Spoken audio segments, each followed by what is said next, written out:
నమస్తే అండి, నేను మీ doctor Deepti Damodara, fertility specialist at 49 fertility centre, Tirupati. ఈరోజు నేను మీకు ఇంట్రాయూటరైన్ ఇన్సెమినేషన్ అనే టాపిక్ గురించి మాట్లాడతాను. సో ఇంట్రాయూటరైన్ ఇన్సెమినేషన్ అంటే IUI అనేది ఎందుకు ఒక ఇంపార్టెంట్ అండ్ వెరీ కామన్గా అడ్వైస్ చేసే ట్రీట్మెంట్ ఈ అసిస్టెడ్ రిప్రొడక్టివ్ టెక్నిక్స్లో. అంటే యూజువలీ IUI అనేది ఒక సింపుల్ మెథడ్ అనమాట. అండ్ కాస్ట్ వైజ్ చూసుకుంటే కూడా IUIకి కాస్ట్ ఫ్యాక్టర్ అనేది తక్కువ అండ్ డ్రగ్ డోసేజెస్ కూడా తక్కువగా యూజ్ చేస్తాం కాబట్టి సైడ్ ఎఫెక్ట్స్ అనేవి తక్కువ ఉంటుంది. అండ్ IUI ల్యాబ్ సెటప్ చేయటం కూడా compare to IVF lab easy method కాబట్టి IUI అనేది మనం ఇనిషియల్ పార్ట్ ఆఫ్ ద ట్రీట్మెంట్లో అడ్వైజ్ చేయడానికి వీలవుతుంది. అండ్ టెక్నికలీ కూడా IUI అనేది easy procedure and simple to perform అనమాట. దీనికి అనెస్థీషియా ఇవ్వాల్సిన అవసరం లేదు. సో ఇటువంటి కొన్ని సింపుల్ స్టెప్స్ ఉన్నాయి కాబట్టి IUI అనేది మనం ఇనిషియల్ ట్రీట్మెంట్లో అడ్వైజ్ చేస్తూ ఉంటాము. సో IUI ఎవరిలో అడ్వైజ్ చేస్తాం, ఇండికేషన్స్ ఏంటి అంటే, సో ఎక్కువ కామన్గా మైల్డ్ మేల్ ఫ్యాక్టర్ ప్రాబ్లం ఉన్నప్పుడు అడ్వైజ్ చేస్తుంటాం. అంటే సింపుల్గా కొద్దిగా స్పర్మ్ మొటిలిటీ తగ్గినప్పుడు, స్పర్మ్ మార్ఫాలజీ కొంచెం తగ్గినప్పుడు, కౌంట్ అనేది యావరేజ్ లెవెల్స్లో ఉన్నప్పుడు, అలా మైల్డ్ మేల్ ఫ్యాక్టర్ ఉన్నప్పుడు అడ్వైస్ చేస్తాము. అన్ఎక్స్ప్లెయిన్డ్ ఇన్ఫర్టిలిటీ అనే సమస్యలో అడ్వైస్ చేస్తుంటాం. సర్వైకల్ ఫ్యాక్టర్ అంటే సర్విక్స్లో కొన్ని కారణాల వల్ల యాంటీస్పర్మ్ యాంటీబాడీస్ ఇటువంటివి ఉత్పత్తి అవుతున్నప్పుడు సర్వైకల్ ఫ్యాక్టర్ ఇన్ఫర్టిలిటీ అని చూస్తుంటాం. సో ఈ కండిషన్స్లో అడ్వైస్ చేస్తాం. And minimal are mild endometriosis అంటే గర్భాశయం చుట్టూతా, ట్యూబ్స్ చుట్టూతా ఎండోమెట్రియోసిస్ సమస్య ఉన్నప్పుడు ఈ IUI అనేది కొంతవరకు హెల్ప్ఫుల్గా ఉండొచ్చు. And ovulation induction process fail అయిన తర్వాత కూడా IUI అనేది అడ్వైస్ చేయొచ్చు. అండ్ యానోవ్యులేటరీ డిస్ఫంక్షన్ ఉన్న కపుల్స్లో కూడా ఓవ్యులేషన్ ఇండక్షన్ ఫెయిల్ అయిన తర్వాత IUI అడ్వైస్ చేయొచ్చు.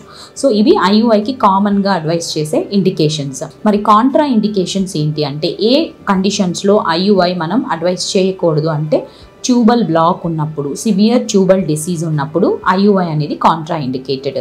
And severe male factor problem ఉన్నప్పుడు, మైల్డ్ ప్రాబ్లంలో IUI అనేది చాలా ఇంపార్టెంట్ అండ్ కామన్ అడ్వైజ్ అనమాట. కానీ సివియర్ మేల్ ఫ్యాక్టర్ ఉన్నప్పుడు IUI సక్సెస్ రేట్స్ అనేది తక్కువగా ఉంటాయి. అలాగే సివియర్ ఎండోమెట్రియోసిస్ ఉన్నప్పుడు, సర్వైకల్ ఎట్రిషియా ఉన్నప్పుడు, సో ఇటువంటి కండిషన్స్లో IUI అనేది కాంట్రా ఇండికేటెడ్.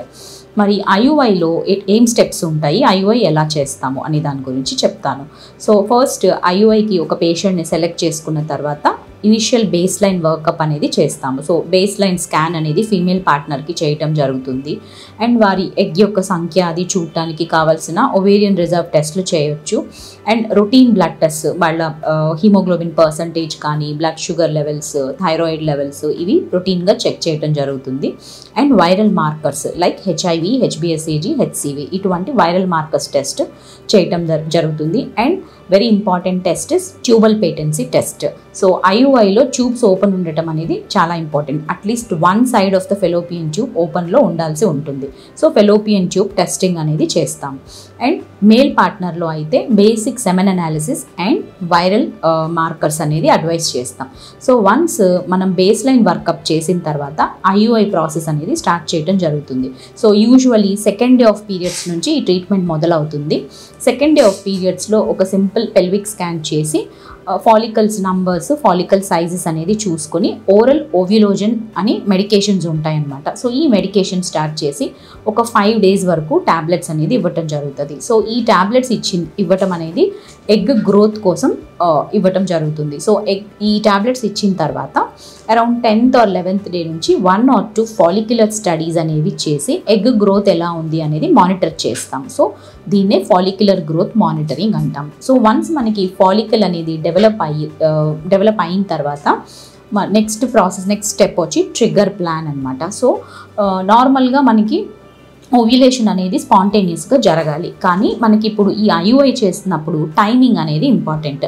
సో మనకి టైమ్డ్ ఓవ్యులేషన్ జరగాలి కాబట్టి ట్రిగ్గర్ అనే ఇంజెక్షన్ ఇచ్చి ఓవ్యులేషన్ని టైం చేసుకుంటాం. సో వన్స్ ట్రిగ్గర్ ఇచ్చిన తర్వాత అరౌండ్ 36 to 48 hours లోపల IUI అనేది పర్ఫామ్ చేయటం జరుగుతుంది. దీన్ని సింగిల్ IUI అని అంటాము. సో ఇవి బేసిక్ స్టెప్స్ అనమాట IUI ఇంట్రాయూటరైన్ ఇన్సెమినేషన్ ప్రాసెస్లో. ఇన్సెమినేషన్ ప్రాసెస్ అంటే on the day of IUI ఏం జరుగుతుంది అంటే, స్కాన్ అనేది చేసుకొని ఎగ్ విడుదలైందా లేదా అనేది స్కాన్లో కన్ఫర్మ్ చేసుకుంటాం. సో వన్స్ ఎగ్ విడుదలైంది అని కన్ఫర్మ్ చేసుకున్న తర్వాత సెమెన్ శాంపిల్ని కలెక్ట్ చేసుకొని ఫ్రెష్ ఎజాక్యులేట్ని కలెక్ట్ చేసుకొని సెమెన్ ప్రిపరేషన్ చేయటం జరుగుతుంది. సో ఈ సెమెన్ ప్రిపరేషన్లో వేరియస్ మెథడ్స్ యూస్ చేస్తుంటాం. సింపుల్ వాష్ టెక్నిక్ అని, స్విమ్ అప్ టెక్నిక్ అని, లేదా డెన్సిటీ గ్రేడియంట్ మెథడ్ అని, ఇలా వేరియస్ సెమెన్ ప్రిపరేషన్ మెథడ్స్ ఆ మేల్ పార్ట్నర్ యొక్క వీర్య కణాల టెస్ట్ని బట్టి మనం అడ్వైస్ చేసి సెమెన్ ప్రిపరేషన్ చేసిన తర్వాత ఈ సెమెన్ ఏదైతే ప్రిపేర్ చేస్తామో దాంట్లో యాక్టివ్ మొటైల్ స్పర్మ్ కౌంట్ని ఇంట్రాయూట్రైన్గా అంటే గర్భాశయం లోపలికి ఇన్సెమినేట్ చేయటం జరుగుతుంది. సో ఈ సెమెన్ ప్రిపరేషన్ అనేది ఏ విధంగా హెల్ప్ చేస్తుంది ఐయుఐలో అంటే, సెమెన్ ప్రిపరేషన్ చేయటం వల్ల సెమెన్ శాంపిల్లో ఉన్న ఇంప్యూరిటీస్ అన్నీ మనం రిమూవ్ చేయటం జరుగుతుంది. డెబ్రిస్ కానీ, అన్వాంటెడ్ సెల్స్, పస్ సెల్స్ ఇటువంటివి రిమూవ్ చేయటం జరుగుతుంది. అలాగే మనకి యాక్టివ్గా మొటైల్గా ఉండే స్పర్మ్స్ని సెగ్రిగేట్ చేసుకొని కాన్సన్ట్రేటెడ్ స్పర్మ్ శాంపిల్ని గర్భాశయంలో ప్రవేశపెట్టడం వల్ల ఎక్కువ స్పర్మ్స్ని మనం ఎగ్కి అందించడం వల్ల సక్సెస్ రేట్స్ న్యాచురల్ సైకిల్తో కంపేర్ చేస్తే అధికంగా ఉంటాయన్నమాట ఇంట్రాయూట్రైన్ ఇన్సెమినేషన్లో.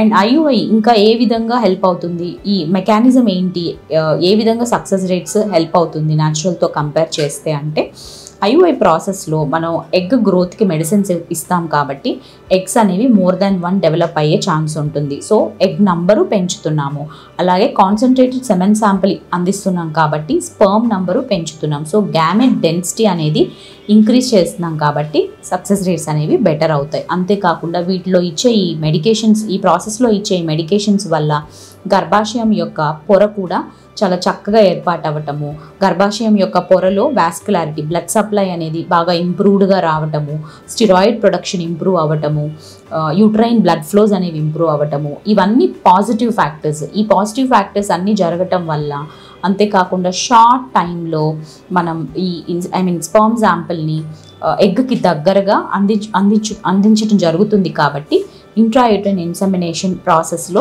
న్యాచురల్ సైకిల్తో కంపేర్ చేస్తే సక్సెస్ రేట్స్ బెటర్గా ఉంటాయి. So this is about IUI and thank you very much.